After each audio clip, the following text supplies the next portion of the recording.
Good morning to all.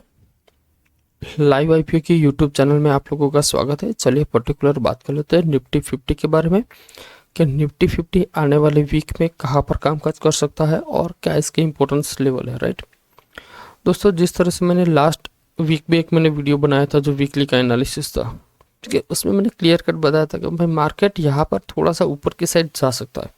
उसका मैंने level भी बताया था कि यहाँ तक जा सकता है। उस लेवल की वैल्यू थी 23,180। मार्केट यहाँ तक जा सकता है और यहाँ से टर्न अराउंड हो सकता है। करेक्ट।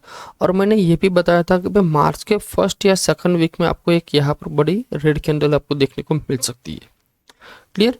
लेकिन मार्केट ने क्या किया, इस लेवल को अभी तक टच नहीं किया। मार्केट वहाँ से ही रिजेक्शंस लेना स्टार्ट कर दिया। ठीक है, ओके।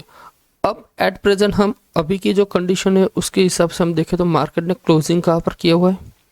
जो क्लोजिंग मिली है वो है 22,795।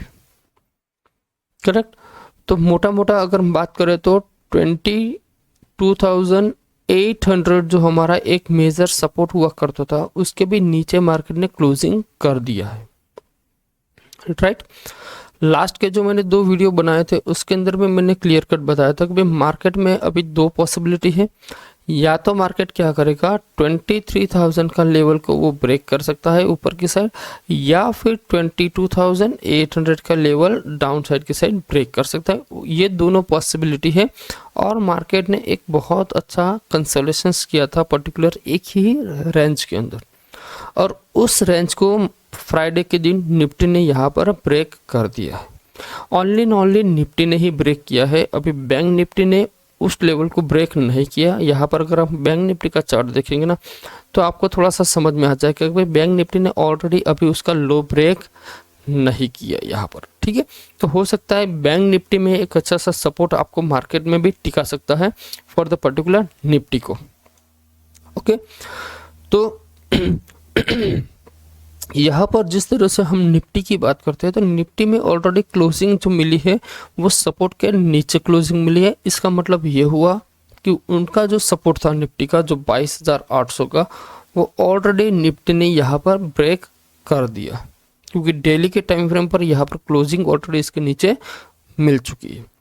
और आपने शायद फ्राइडे के मार्केट देखे होंगे, यूएस के मार्केट जो अराउंड 2% के आसपास गिरे हैं। राइट, तो वो उसका भी इफेक्ट हमें शायद मंडे देखने को मिल सकता है। Correct, okay. अब जिस तरह से यहाँ पर 22,800 का एक जो सपोर्ट था वो ब्रेक हो चुका है, तो अब हमारे लिए नेक्स्ट लेवल कौन से हो सकते हैं। देखो, नेक्स्ट जो लेवल हमारे पास आने वाले वो 3 लेवल मैं आपको बता रहा हूँ। ठीक है, अभी कौन से 3 लेवल, और उस 3 लेवल को आप अपने किसी नोट में मेंशन कर देना। ठीक है, फर्स्ट जो हमारा लेवल हो सकता है वो है 22,500। करेक्ट, और सेकंड लेवल हो सकता है 22,000, और जो मेरा थर्ड लेवल है वो है 21,800। अब ये जो तीनों लेवल मैंने जो आपको बताया ना उसके पीछे का लॉजिक समझिए। ये 22,500 क्यों मैंने दिया, क्योंकि हर एक 500 पॉइंट्स एक अपने आप में एक साइकोलॉजिकल बेस पर रेजिस्टेंस और सपोर्ट के हिसाब से वर्क करता है। इसीलिए मैंने 22,500 लिया और इसीलिए मैंने 22,000 लिया। ये भी ऑलरेडी स्ट्रॉन्ग है, इससे भी बेटर स्ट्रॉन्ग ये होगा। इट्स अ मेजर स्ट्रॉन्ग, और ये मेजर स्ट्रॉन्ग सपोर्ट है। ठीक है, देखो, अगर चार्ट के हिसाब से देखें तो ये जो लेवल मैंने अभी बताया 22,500 वो यहाँ कहीं पर भी उनका सपोर्ट नहीं है। हो सकता है ये मंडे के दिन भी ब्रेक हो सकता है या उसको भी टच कर सकता है, फिर थोड़ा सा ऊपर आ सकता है मार्केट। लेकिन जो मेजर रेजिस्टेंस मेजर जो सपोर्ट का काम करेगा वो है करेगा 21,800। अब ये 21,800 का जो लेवल है, मतलब मोटा मोटा यहाँ से मान लीजिए निफ्टी 1,000 पॉइंट। करेक्ट, अब ये 1,000 पॉइंट निफ्टी को गिरने में मुझे लगता है ये आ सकता है, ऐसा नहीं कि यहाँ पर नहीं आ सकता, लेकिन पूरा का पूरा मार्च महीना उसमें निकल देगा ये। और यहाँ से मुझे लगता है after March month it's a bigger rally यहाँ से स्टार्ट हो सकती है फॉर द ऊपर की साइड। तो ये 1 महीना भी आपको ऑलरेडी पेन सस्टेन करना पड़ेगा, ठीक है। तो ये लेवल मैं इसलिए बता रहा हूँ 21,800 का, क्योंकि इसने ऑलरेडी बार बार यहाँ पर देखो ये पॉइंट ये पॉइंट ये पॉइंट यहाँ पर यहाँ पर यहाँ पर बहुत ऐसा पॉइंट है जहाँ पर उसने ऑलरेडी उस पॉइंट को सपोर्ट की हिसाब से काउंटिंग किया हुआ है। तो इसीलिए ये हमारा एक मेजर सपोर्ट है। और क्या है, मार्केट यहाँ से चला, थोड़ा टाइम निकाला, फिर ऊपर चला, फिर कंसोलिडेशन किया, फिर चला, तो ये एक मेजर रेंज हो जाता है फॉर द सपोर्ट का, जिस रेंज में निफ्टी ऑलरेडी आने को तैयार है। Correct, okay. तो डेली की वीकली के टाइम फ्रेम पे अगर हम बात करें तो हम यहाँ पर क्या है, नेगेटिव। अब चलिए डेली में बात करते हैं। देखो डेली में भी मैंने बताया था कि ये एक बहुत छोटी सी रेंज बनी, राइट। अब ये रेंज जिस भी साइड आपको ब्रेकआउट करेगी उस साइड मार्केट में एक बड़ी सी ट्रेंड आपको मिल सकती है। अगर पर्टिकुलर इस रेंज में अगर किसी ने ट्रेड किया है तो डेफिनेटली उनका लॉस हुआ होगा। अब जो बड़ा ट्रेड मिलने वाला है वो यहाँ पर मिलने वाला है। और सभी लोगों से मैं छोटी सी रिक्वेस्ट करूँगा कि मंडे ऐसा मत करना कि डायरेक्टली आप जैसे ओपन होता है डायरेक्टली आप पुट ले लो, नहीं। पुट तभी लेना है जब मार्केट जब ऊपर की साइड जाता है और एक रिजेक्शंस लेता है, तब जाकर आप पुट लेना। ऐसे में पुट लोगे तो हो सकता है मार्केट अगेन रिकवर भी स्टार्ट करे। क्यों मैं ये बोल रहा हूँ, क्योंकि मार्केट हर बार यहाँ पर देखिए तो मार्केट खुला फिर रिकवर किया, खुला रिकवर किया, खुला रिकवर किया, खुला रिकवर किया। यहाँ पर एक्चुअली रिकवर करने की कोशिश की थी लेकिन टिका नहीं, तो वापस उसको नीचे ले गए, ठीक है। तो इसलिए बोल रहा हूँ यहाँ पर बहुत ज़्यादा गैप डाउन होगा, तो हो सकता है मार्केट थोड़ा सा रिकवर करे, उसका जो बेस जो लेवल है वहाँ पर टच करे और उसके बाद मार्केट नीचे की साइड जा सकता है। वो जब मैं पर्टिकुलर आपको 5 मिनट का टाइम फ्रेम के हिसाब से मैं बताऊंगा ना, तो उसके अंदर मैं क्लियर कट कर दूंगा कि मार्केट अगर इस पॉइंट पर खुलता है और ऊपर जाता है तो ही आपको ट्रेड करना है, अदरवाइज मार्केट को थोड़ा सा अवॉइड कर देना। हो सके तो मैं आपको सभी लोगों से रिक्वेस्ट करूंगा कि जो लोग पर्टिकुलर ट्रेडिंग करते हैं ना, उनके लिए मैं एडवाइस करूंगा कि एटलीस्ट 1 मंथ आप ट्रेडिंग को थोड़ा सा अवॉइड कर दीजिए। क्योंकि क्या होता है कि मार्केट में अगर आप ट्रेडिंग करते हो, ऑप्शन बाइंग करते हो, तो उनके लिए तो बहुत डिफिकल्ट हो सकता है, लेकिन जो पर्टिकुलर ऑप्शन सेलिंग करता है उसके लिए भी डिफिकल्ट है, ऐसा नहीं उनके लिए बहुत इजी है, ठीक है। तो चलिए मैं आपको 5 मिनट के टाइम फ्रेम पर दिखाता हूँ कि आपको मंडे के दिन ट्रेड किस तरह से करने हैं। देखो यहाँ पर निफ्टी ने क्या किया था, एक यहाँ पर सपोर्ट लिया, फिर मार्केट ऊपर गया, फिर अगेन नीचे आया, यहाँ पर सपोर्ट लिया, फिर ऊपर गया। अब मार्केट ऑलरेडी इस लेवल के नीचे ओपन होने वाला है, ठीक है। मान लीजिए यहाँ कहीं पर भी ओपन होता है भाई 22,700 या फिर मान लीजिए 22,650 के आसपास ओपन होता है, तो यहाँ पर पुट लेना सही नहीं होगा। मार्केट को एक बार यहाँ से थोड़ा सा ऊपर जाने दो, और ये जो लेवल है ना, ये वाला, यहाँ से जब कोई रिजेक्शन करता है ना, तो यहाँ पर पुट लेने का बहुत अच्छा एडवांटेज रहेगा। आपका जो रिस्क रिवॉर्ड रेशियो है वो भी यहाँ पर मैनेज होगा। अगर आप खुलते ही बड़ा गैप डाउन के अंदर आप पुट ले लोगे, तो अगर मार्केट जब ऊपर जाएगी ना, तो उस कंडीशन में आपके जो प्रीमियम होंगे ना बहुत ही फास्ट कल जाएंगे, जहाँ पर आपको बहुत बढ़िया लॉस हो सकता है। इसीलिए आप सभी लोगों को मैं बोल सकता हूँ कि जो मार्केट जो गैप डाउन खुलता है ना, तुरंत कोई ट्रेड एग्जीक्यूट मत करो, चाहे वो क्यों ना कंटिन्यूस नीचे चला जाए, कोई इशू नहीं। एक बार जो रिट्रेसमेंट आ जाए ऊपर की, वहाँ से जहाँ पर रिजेक्शन लेता है वहाँ से पुट ले लेना, बहुत बढ़िया प्रॉफिट मिलेगा आपको, ठीक है, बहुत अच्छा प्रॉफिट मिलेगा। और जो लोग ऑप्शन सेलिंग करते हैं उन लोगों को भी मैं वही एडवाइस करूंगा कि जो लोग यहाँ पर पुट को बाय करेंगे, तो कॉल आपको सेल तभी करना है जब आपको यहाँ पर कोई रिजेक्शंस मिले। बिना रिजेक्शन डायरेक्ट एंट्री मत करना, नहीं तो क्या होगा, यहाँ पर बहुत बड़ा प्रॉब्लम भी क्रिएट हो सकता है।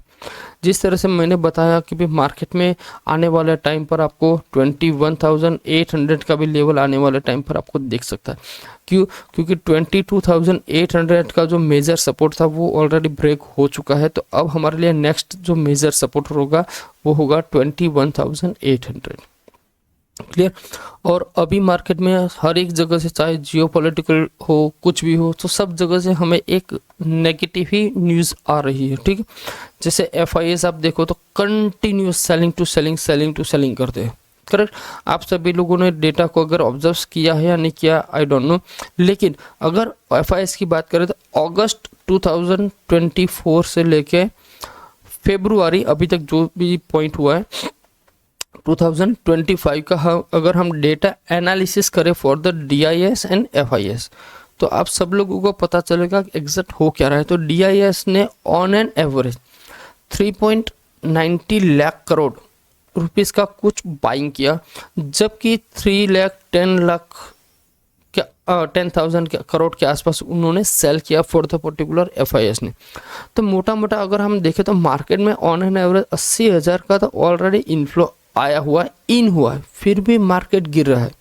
तो यहाँ पर क्या हो रहा है कि कई बार आपने देखा होगा कि FIS की जो सेलिंग होती है वो हार्डली 3,000 करोड़ होती है, राइट।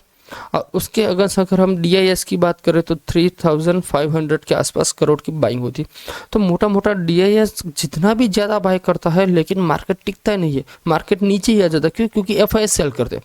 तो इसका मतलब ये हुआ कि हमारा मार्केट अभी ऑन एन एवरेज जो कंट्रोल में है वो FIS के कंट्रोल में है। हमारे पास डोमेस्टिक जितना भी बाय करता है मार्केट को कोई रिएक्शन नहीं है, लेकिन अगर FIS छोटा मोटा भी सेलिंग कर देते हैं मार्केट तुरंत रिएक्शन करता है। तो वो मुझे अभी तक समझ में नहीं आया कि इतना ज़्यादा क्यों रिएक्शन FIS के हिसाब से होता है। तो हमारे DIS की कोई वैल्यू यहाँ पर रहती नहीं। DIS चाहे यहाँ पर 3,500 करोड़ या 400 करोड़ भी बाय करेगा फिर भी मार्केट नीचे आती है। क्यों? क्योंकि FIS ने सेल किया। तो अगर लॉन्ग टर्म के हिसाब से काउंटिंग करेंगे ना, तो ये हमारे लिए सबसे बेस्ट अपॉर्चुनिटी है, क्योंकि FIS आज नहीं तो कल, कल नहीं तो परसों, कभी ना कभी उनको तो बाइंग करनी ही पड़ेगी। क्योंकि उनके पास जो फंडिंग्स होती है वो ज़्यादातर वो अपने हाथ में नहीं रख सकते, क्योंकि वो फंड जो होता है वो उनका खुद का फंड नहीं होता, वो पब्लिक का फंड होता है और पब्लिक को उनको रिटर्न जनरेट कर कर देना पड़ता है। तो उनको वो पैसा कहीं ना कहीं तो लगाना ही पड़ेगा। और अभी एट प्रेजेंट आप देख सकते हो कि पूरे ग्लोबली सबसे हाईएस्ट ग्रोथिंग जो GDP है इट्स इंडिया। बट इंडिया में अभी सिर्फ 2 प्रॉब्लम है, वो अगर गवर्नमेंट सॉल्व आउट करती है तो उससे बेटर, इंडिया से बेटर और कोई प्लेस उनको मिल नहीं सकता। एक होता है LTCG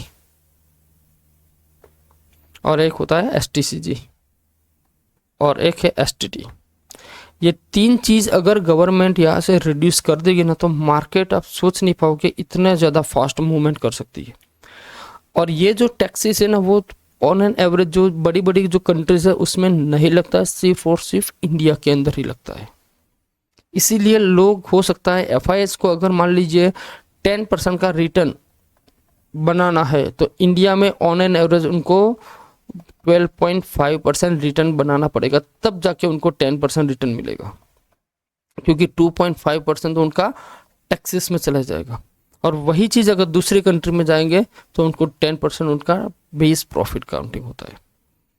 तो उसीलिए हो सकता है FIS यहाँ पर सेल करते हैं। दूसरा सबसे इंपॉर्टेंट चीज़ होता है कि FIS का सेलिंग का, नो डाउट, अगर मान लीजिए आपने कोई चीज़ 100 रुपीज़ में परचेस किया, राइट, ओके, अब मान लीजिए उसकी प्राइस बढ़ के 250 रुपीज़ हो चुकी है तो आपको एक क्वांटिटी के ऊपर 150 रुपीज़ का प्रॉफिट मिल रहा है, ठीक है। अब मार्केट मान लीजिए यहाँ से नीचे आता है और वो 150 वाला 130 हो गया, तो आप क्या करोगे? यहाँ पर कहीं ना कहीं तो आपको प्रॉफिट बुक करना पड़ेगा। ऐसा तो नहीं है कि इसको लाइफ टाइम रखोगे, कहीं ना कहीं तो किसी भी ना किसी जगह तो प्रॉफिट बुकिंग आएगा ना करेक्ट। तो यही सिचुएशन है कि FIS ने जो पर्टिकुलर कोविड के टाइम जो अमाउंट डाला था उस अमाउंट के ऊपर मार्केट में अभी उसको अराउंड 80% का रिटर्न अभी भी मिल रहा है। तो वो लोग क्या करते हैं, वो यहाँ पर प्रॉफिट बुकिंग करते हैं। अब प्रॉब्लम ये हो चुकी है कि हमने जब एंट्री किया ना तो वो 26,000 के आसपास किया या 25,000 के आसपास किया, तो हमारा तो प्रॉफिट यहाँ पर बनता नहीं, तो इसलिए हमें लॉस दिखता है। लेकिन जो FIS ने जो पैसा डाला था उसके अंदर ऑलरेडी उनको वो 180, यहाँ पर अगर चाहो तो 230 का अगर 180 आ जाएगा तो वो लोग क्या करेंगे, उनका पैसा काट लेंगे। क्योंकि प्रॉफिट बुकिंग भी तो इम्पोर्टेंट है। अगर प्रॉफिट बुकिंग नहीं करोगे तो फिर मार्केट में आप पैसा कमाओगे कैसे? पड़े रखे के तो नहीं होता। एक एग्जांपल देता हूँ तो आपको इजीली समझ में आ जाएगा। एक मान लीजिए आम का पेड़ है, ठीक है, एक आम का पेड़ है। अब उस आम के पेड़ के अंदर मान लीजिए बहुत सारे मैंगो आ गई। अब आप ये सोच रहे हो कि ये पकेगा तभी खाऊंगा, पकेगा तभी खाऊंगा, ठीक है। तो आपने 1 महीना छोड़ दिया, 2 महीना छोड़ दिया, 3 महीना छोड़ दिया, तो क्या करोगे? एक टाइम ऐसा होगा वो पके पके अपने आप ऊपर बिगड़ जाएगी, वो गिर जाएगी और खराब हो जाएगी। फिर क्या करना पड़ेगा? आपको वापस वेट करना पड़ेगा उसके अंदर नई मैंगो लगने का। इसीलिए बोलता हूँ जब भी टाइम मिलता है, जब भी वो प्रॉपर सिचुएशन में आ जाता है, आप उसको निकाल लो, इसका यूज कर लो। यही मार्केट का उसूल होता है कि भाई आपने 100 रुपीज़ डाले हैं, उस 100 का 150 हो चुका है, तो आप इसमें से 50% का प्रॉफिट निकाल कर साइड में रख दो। लेकिन हम क्या करते हैं? उसको बैठे रहते हैं। अगर मान लीजिए बाई चांस 80 हो गया तो हम और पैसा ऐड करते हैं, अगर 60 हो गया तो और पैसा ऐड करते हैं, 40 हो गया तो और पैसा ऐड करते हैं। उसी चक्कर में हम फंस जाते हैं, ठीक है। आई होप आपको ये वीडियो अच्छा लगा होगा। मैंने जो भी पॉइंट्स आपको बताया तो थोड़ा बहुत तो आपको समझ में आ गया होगा कि भाई सिस्टम किस तरह से वर्किंग करती है, ठीक है। मैं चाहता हूँ कि फरवरी मंथ के अंदर मैं जो ट्रेडिंग करता हूँ उसका एक मैं PNL भी आपको मैं एक शेयर कर दूंगा, क्या कि आपको भी पता चले कि भाई मैं क्या करता हूँ, क्योंकि ऐसा नहीं कि मैं आपको ऐसे ही लर्निंग प्रोवाइड करता हूँ, ठीक है। तो वो मैं फरवरी मंथ के एंड में मैं आपको बता दूंगा कि मैंने जनवरी 2025 में कितना प्रॉफिट किया और फरवरी 2025 में मेरा कितना प्रॉफिट हुआ, ठीक है। नो डाउट प्रॉफिट की वैल्यू पर मत जाओ कभी आप कि भाई किसी ने 1 लाख का प्रॉफिट किया, किसी ने 10 लाख का किया, किसी ने 20 लाख का किया, किसी ने 50,000 का किया। प्रॉफिट के वैल्यू पर मत जाओ, सिस्टम पर आप काम कीजिए। आप मुझे बोलोगे कि सर मुझे ट्रेड दे दो, मैं ट्रेड में पैसा बना दूंगा, कभी नहीं बना पाओगे। लेकिन आप वो पूछोगे कि सर आप जो सिस्टम से ट्रेड करते हो वो सिस्टम बता दो, तो वो सिस्टम किस तरह से करते, तो अगर मैं वो सिस्टम आपको बताऊंगा ना तब जाके आप प्रॉफिट करोगे। अदरवाइज किसी के ट्रेड के ऊपर कभी प्रॉफिट नहीं बनेगा। क्यों नहीं बनेगा? उसके पीछे का रीजन है कि मान लीजिए आपकी कार है, आप उस कार को ड्राइव करते हो, अगर आपको पता है कि भाई ये कार 100 के ऊपर चलाने पर रिस्क है, तो आप वहां पर एक स्टेबल हो जाते हो, मतलब कंट्रोल करते हो। लेकिन अगर वही कार को मान लीजिए कोई और बंदा चलाता है, उसको लगता है बहुत अच्छी कार है, मैं इसको 150 भी चला लूंगा, अगर वो 150 चलाएगा तो वो उसको कंट्रोल नहीं कर पाएगा। लेकिन आपको पता है कि इसको कंट्रोल किस तरह से करना है, ठीक है। अगर आपने दूसरे की ट्रेड पर कोई एग्जीक्यूट किया तो उसमें प्रॉब्लम्स क्या होगा कि उस ट्रेड में प्रॉफिट और लॉस को आप हैंडल नहीं कर पाओगे कि भाई प्रॉफिट कब बुक करना है, लॉस कब बुक करना है। लेकिन अगर आपने अपने सिस्टम के हिसाब से कोई ट्रेड लिया है तो उसके अंदर आप प्रॉफिट एंड लॉस दोनों आप अपने हिसाब से हैंडल कर सकते हो। आपको पता है कि भाई मैंने ये जो ट्रेड लिया है उसके अंदर मुझे इतना प्रॉफिट मिल सकता है, इतना मिला तो मैं इसमें से निकल जाऊंगा। लेकिन हम उसमें बैठे रहते हैं, ठीक है। तो आई होप आपको समझ में आ गया होगा कि कब हमें ट्रेड करना है, कब हमें नहीं करना है। हो सके तो आपका अगर बहुत ही ज़्यादा कोई टेंशन वाली कोई बात लगती है तो आप ट्रेड को अवॉइड कर दीजिए। क्या फ़र्क पड़ता है, 1 महीने ट्रेड नहीं करेंगे, दूसरे महीने से ट्रेड करेंगे। अप्रैल मंथ से हो सकता है मार्केट में एक स्टेबिलिटी आ जाएगी और अप्रैल मंथ से मार्केट एक कंटिन्यूस फॉर्म में ऊपर की साइड जाने को स्टार्ट कर सकता है। मैंने लास्ट वीडियो में भी बताया था कि 31 मार्च तक हो सकता है बहुत सारे फंडिस क्या करते हैं, अपना खुद का स्टॉक सेल करके दूसरे स्टॉक्स में या मतलब एडजस्टमेंट करते हैं। कहीं पर प्रॉफिट बुक करते हैं तो कहीं पर नया कोई वैल्यूशन अगर कम दिखता है तो उसमें वो लोग एंटर करते हैं, ठीक है। वीडियो अच्छा लगा हो तो वीडियो को लाइक एंड शेयर कर दीजिए। दूसरी बार चैनल पे आप फर्स्ट टाइम आए हो तो चैनल को प्लीज़ सब्सक्राइब कर लीजिए, क्योंकि आप लोगों का सपोर्ट बहुत ज़रूरी होता है, ठीक है। मिलते हैं नेक्स्ट वीडियो में। जय हिंद।